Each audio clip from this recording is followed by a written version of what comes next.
काँग्रेस नेते विजय वडेट्टीवार बोलतायत, आपण थेट पाहूयात। उभे ठाकले असताना त्या प्रश्नाला घेऊन आम्ही लढणं हे आमचं कर्तव्य आहे। आम्ही विरोधक म्हणून आमची भूमिका आम्ही पार पाडू। त्यांना आमच्या शुभेच्छा। आज मी यावर अधिक बोलणार नाही, पुढे बोलू। पण एक नक्की आहे, हे सरकार जनतेने निवडून दिलं आहे का? महाराष्ट्रातील जनता अगदी टाहो फोडून विचारते आहे। त्याचं उत्तरही मिळणं अपेक्षित आहे। पुढे ती चर्चा होईल।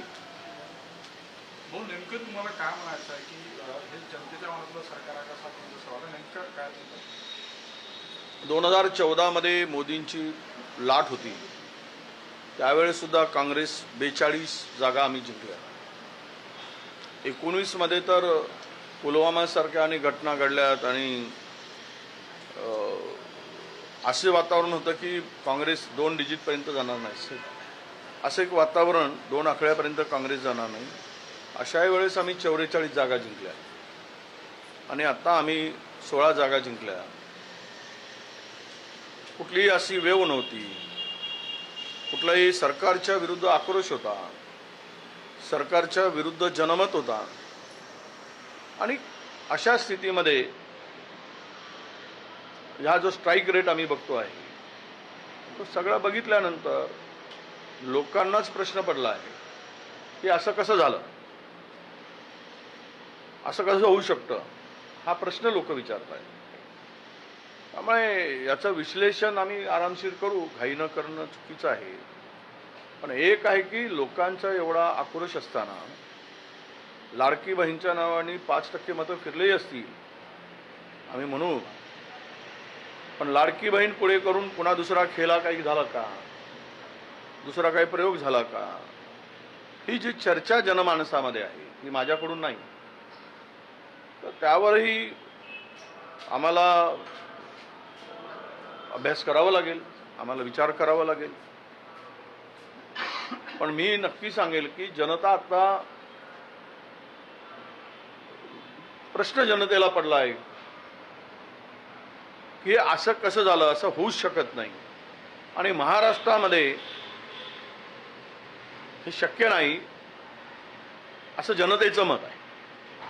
हो, शेतकऱ्यांचे मोठे प्रश्न होते। तुम्ही सोयाबीनला 7,000 रुपये भाव देण्याच्या देखील घोषणा केला होता, त्यामुळे शेतकरी कुठेतरी तुमच्या बाजूने राहील अशी अपेक्षा होती, मात्र प्रत्यक्ष निकालात तसं दिसत नाही। आता म्हणूनच शेतकरी संकटात होता। सोयाबीन कापूस अजूनही विकला जात नाही। MSP तर सोडाच, त्याच्या कितीतरी कमी भाव मिळतोय। खूप गोष्टी आहेत, पीक विम्याचे पैसे मिळाले नाहीत, अवकाळी पावसाचे पैसे मिळाले नाहीत, अतिवृष्टीचे पैसे मिळाले नाहीत, सगळे शेतीमालाचे भाव पडलेत, महागाई उच्चांकावर आहे, मध्यमवर्गीयाला जगणं कठीण झालं आहे। हे सगळे प्रश्न ऐरणीवर असताना, सरकारच्या विरुद्ध राग असताना अशा प्रकारचा ज्यावेळेस निकाल येतो त्यावेळेस स्वाभाविकपणे लोकांच्या पुढे असे प्रश्न निर्माण होतात। आता त्याचं समाधान आणि उत्तर याची वाट बघतो आम्ही।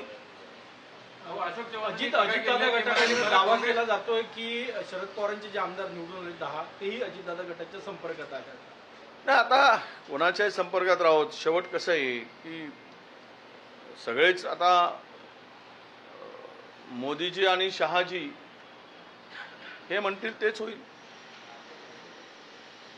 आता राजे बोलायचं, राजा बोले और दल हले, वो दल वैसे ही हलता है और राजे जे करतील ते होणार आहे।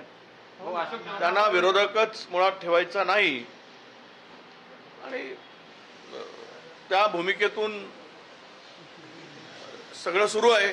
काँग्रेसच्या पराभवाचं प्रदेश पातळीवरचं जे नेतृत्व आहे ते आत्मपरीक्षण करणार आहे का, आत्मचिंतन करणार आहे का, आणि प्रदेश नेतृत्व बदलण्याची चर्चा आहे, तुमच्याकडे धुरा आली तर तुम्ही समर्थ आहे का या कंडिशनमध्ये सांभाळायला? नाही, बघा, मला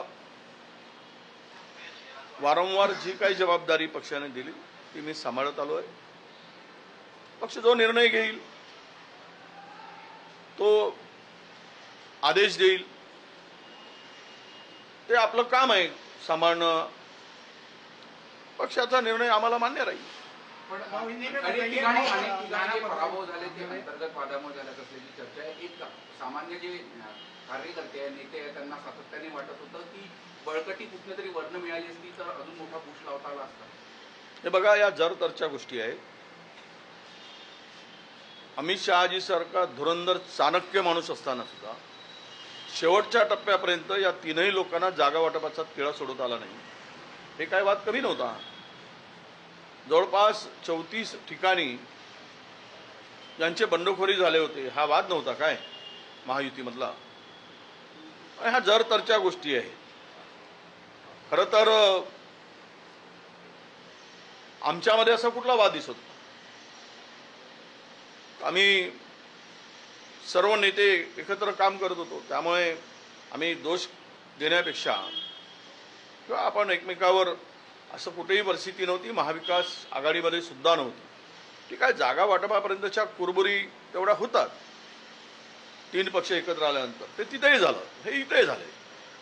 पण याचा अर्थ असा नाही की आम्ही एकमेकाच्या एका अपवाद वगळला तर आम्ही सामूहिक लढलो.